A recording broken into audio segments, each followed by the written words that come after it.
Oke, selamat pagi, salam sejahtera untuk kita semua. Sebelum kita mulai pembelajaran kita hari ini, marilah kita berdoa bersama. Silakan pimpin doanya. Itu Regina, pimpin doa. Masing-masing. Saya akan memimpin secara katolik. Dalam nama Bapa dan Putra dan Roh Kudus. Amin. Ya Tuhan, kami akan memulai pelajaran geografi. Semoga kami bisa masuk otak di pembelajaran ini dan bisa diterapkan ke dalam kehidupan. Amin. Dalam nama Bapa dan Putra dan Roh Kudus. Amin. Terima kasih. Ada yang belum hadir nggak? Karena kita baru 25 orang ya. Nanti tolong disampaikan ke Bapak, ketua kelasnya, siapa yang belum hadir atau terlambat. Kita ada 30 orang. Gambar pertama, sebagai pengantar. Silakan Monik ditanggapi. Apakah gambar ini menggambarkan perubahan sosial akibat revolusi industri? Karena society sekarang semakin berubah, jadi kayak mengikuti standar yang menurut orang good looking sekarang gitu, Pak. Bagus sekali. Ya Pak, jadi semakin yang Society 5.0 tuh jadinya masyarakat tuh jadi sama kayak punya standar kecantikan gitu Pak. Berarti perubahan kepada masyarakat dan tanggapan masyarakat terhadap suatu fenomena ya. Tapi permasalahannya adalah apakah ini termasuk dari dampak dari revolusi industri? Itu Jawabannya iya, Pak. karena Karena zaman sekarang tuh kayak gimana jelasin? Kayak semuanya sudah tergantung pada wajah, bahkan karena kecantikan pun orang bisa naik, Pak. Kayak bisa kaya karena wajahnya. iya, masalahnya itu apakah bagaimana keterkaitannya dengan revolusi industri?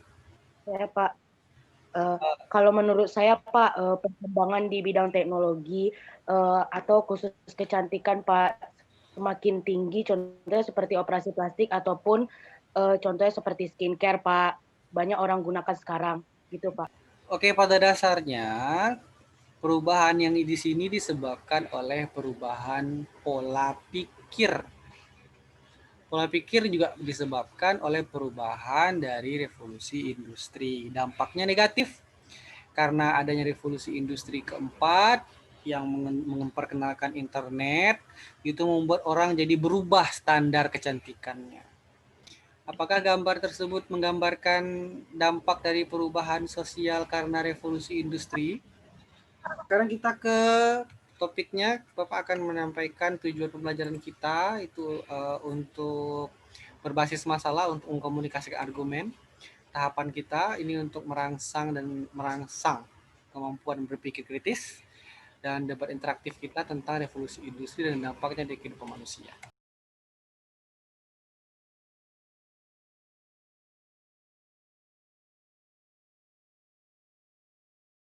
Farid. Ya Pak. Silakan. Saya Pak setuju kali Pak, karena revolusi industri 4.0 ini Pak memiliki banyak manfaat, memudahkan kita untuk segala akses Pak, memudahkan karena semuanya bisa online.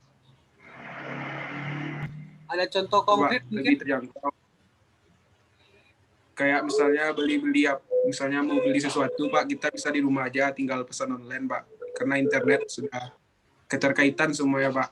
Mempermudah segala kegiatan manusia. Baik sekali, terima kasih. Mau nambahin yang positif Pak.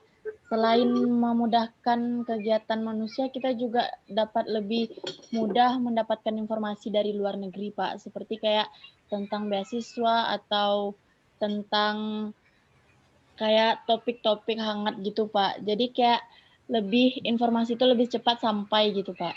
Revolusi industri menyebabkan terjadinya tidak adanya batas wilayah dan fisik gitu ya. Itu dampak positifnya. Kita bisa mendapatkan informasi dari manapun. Kayak Saya Pak. Silakan Gilbert.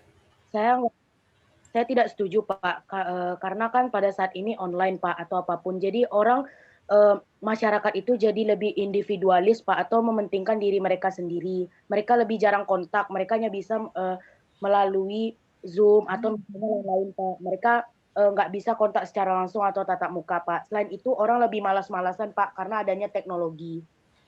Meminimalkan sifat asli manusia yaitu sebagai makhluk sosial. Bagus sekali, Gilbert. Ada yang mau menambahkan?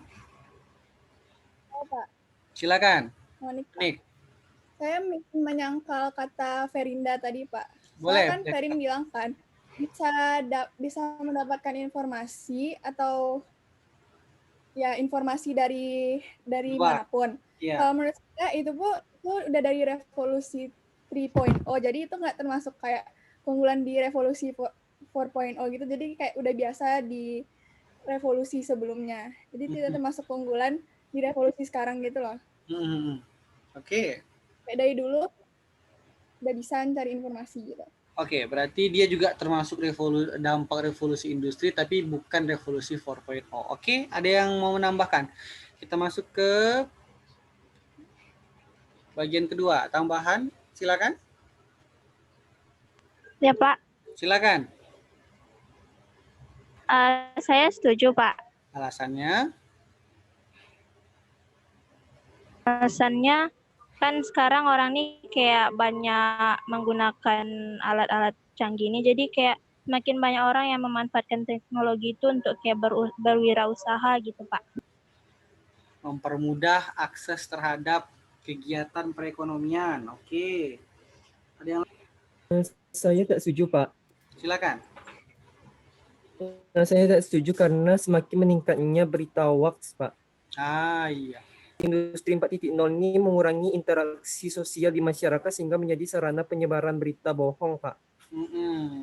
Tidak ada bukti faktual yang mudah didapatkan, ya kan? Kadang akhirnya kita kebiasa langsung percaya aja. Bagus sekali. Saya setuju, Pak. Alasannya? Karena kan sudah banyak produksi ini banyak yang sudah menggunakan robot ataupun mesin gitu, Pak. Jadi bisa lebih menghemat waktu, Pak. Tidak setuju, Pak. Adit tadi, Pak. Siapa? Sama, Pak. Saya tidak setuju sama Adit tadi, Pak. Oh, Monik, silakan.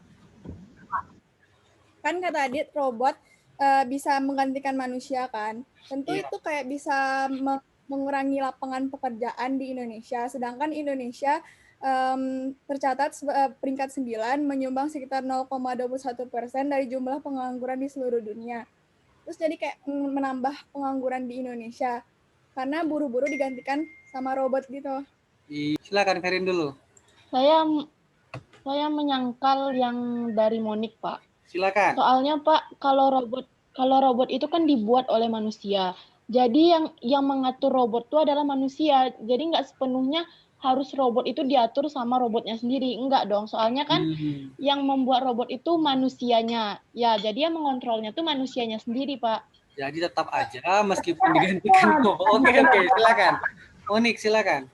Tapi nggak semua manusia bisa menggunakan robot gitulah. Nggak semua manusia kontrol robot kan. Jadi sebagian lain diapain gitu. Masa mereka cuma duduk nungguin robot gitu. Oke. Mayang tadi mungkin? Nggak semua orang juga bisa bikin robot dong, Pak. Jadi kita harus pandai bikin robot supaya kita bisa bersaing gitu? Yang lain dulu. Pak. Yang lain dulu. Abel, silakan Bel. Iya, Pak. Juga, Pak, kan manusia itu kan kayak pasti butuh kayak dokter juga, terus yang lain-lain. Jadi nggak harus cuma robot aja, Pak. Bisa ada yang jadi dokter. Saya, Pak. Silakan, Farid. Menurut saya, Pak, di revolusi industri 4.0 ini yang bertahan atau yang bisa Pak adalah orang yang kreatif, Pak. Yang kreatif, terus profesional. Intinya yang bisa Pak, yang memiliki potensi yang tinggi, Pak. Karena kalau tidak kreatif, tidak akan bisa mengikuti zaman, Pak. Kenapa Karena Gilbert? zaman semakin canggih. Ya, kenapa Gilbert? Karena nggak semua orang pandai robot, terus nggak profesional dalam teknologi. Bagaimana orang yang tidak pandai teknologi, Pak? Oke, kita Berarti jadi fokus pada pengangguran ya, masalah. Pak. Sekarang kita fokus Mau nambahin fokus jawaban pada Pak. jalan Nambahin keluar. jawaban. Oke. Bentar, Bapak arahkan ya, Bapak arahkan. Oke, Farid terima kasih, Bapak sudah terima tadi. Silakan. Sania dulu. Silakan. Tadi kan Gilbert bilang kalau semua orang kan nggak bisa teknologi untuk robot gitu kan Pak. Saya juga nggak setuju kalau misalkan revolusi untuk saat ini harus robot gitu yang apa namanya itu Pak, yang lebih menguasai kegiatan manusia, karena pertama manusia itu nggak semuanya yang bakal bisa menggunakan robot, dan untuk pendidikan teknologi pun itu nggak murah, dan manusia nggak semuanya yang punya uang untuk apa namanya Pak? Iya, betul sekali. Dan sekarang caranya bagaimana supaya kita masih bisa tetap bersaing itu bagaimana? Ya itu Pak, kita harus belajar, harus kreatif Pak. Kita kan udah belajar nih. Belajar yang kreatif. Iya, itu kreatif, memiliki potensi tinggi itu bisa di zaman Pak. Thank you Farid. Vicky silakan. Pak. Karena di negara yang berkembang nih tentu masyarakatnya harus juga berkembang, Pak. Maka jangan sia-siakan waktu, Pak. Iya, betul sekali. Nggak semua orang punya bakat dan minat untuk ke teknologi, Pak. Betul, untuk membuat. Betul. Tapi kamu terlalu fokus sama masalah. Bapak mau sekarang kita udah berarah kepada jalan keluar gitu. Bagaimana caranya supaya kita masih bisa tetap bersaing di tengah perubahan zaman ini gitu. Silakan, yang belum terutama nih, masih banyak yang belum. Pak, Ray, saya Pak. Ray, Aurel, Pak. silakan. Siapa dulu? Pak. Ray?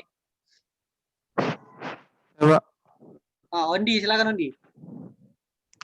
Menurut saya untuk perkembangan resolusi ini lebih tepatnya kita harus bisa berkolaborasi Pak antara satu bidang ke bidang lainnya Pak, agar hasilnya itu bisa lebih jelas dan lebih bagus gitu Pak.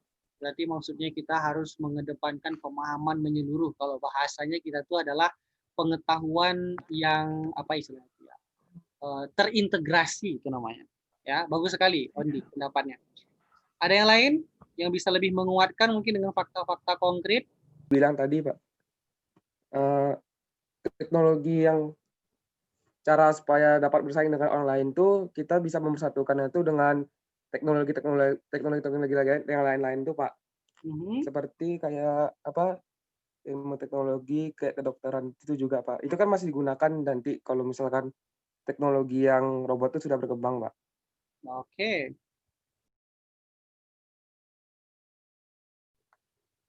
Jadi kan yang menentukan mau pakai teknologi itu kan manusia sendiri. Jadi kan kalau manusia nih mau memudahkan pekerjaannya, ya silakan saja pakai teknologinya. Kalau misalnya orang itu kayak ingin hidup normal atau lebih kayak sedikit menggunakan teknologi, ya silakan. Karena itu tanggapan setiap orang, Pak. Bagus sekali Renata. Kamu secara nggak langsung menyimpulkan pembelajaran hari ini. Ya, kesimpulannya begini. Penggunaan dan pemanfaatan teknologi itu merupakan pilihan. Kita mau mendapatkan dampak negatif, kita bisa buat. Kita mau mendapatkan positif, kita juga bisa buat. Jadi faktornya kembali kepada manusia. Jadi yang penting itu adalah adanya pemahaman manusia untuk cara terbaik dalam pemanfaatan teknologi. Dan bagaimana cara kita manusia menggunakan teknologi sebagai alat yang membantu kita mendapatkan nilai-nilai positif dalam kehidupan. Nah, sebenarnya gimana? Ya kita harus mampu memanfaatkan teknologi. Bukan berarti kita nggak boleh bawa handphone ke sekolah, nggak boleh ya gini-gini, nggak ada kayak gitu. Tapi kita harus mampu memanfaatkan dengan baik.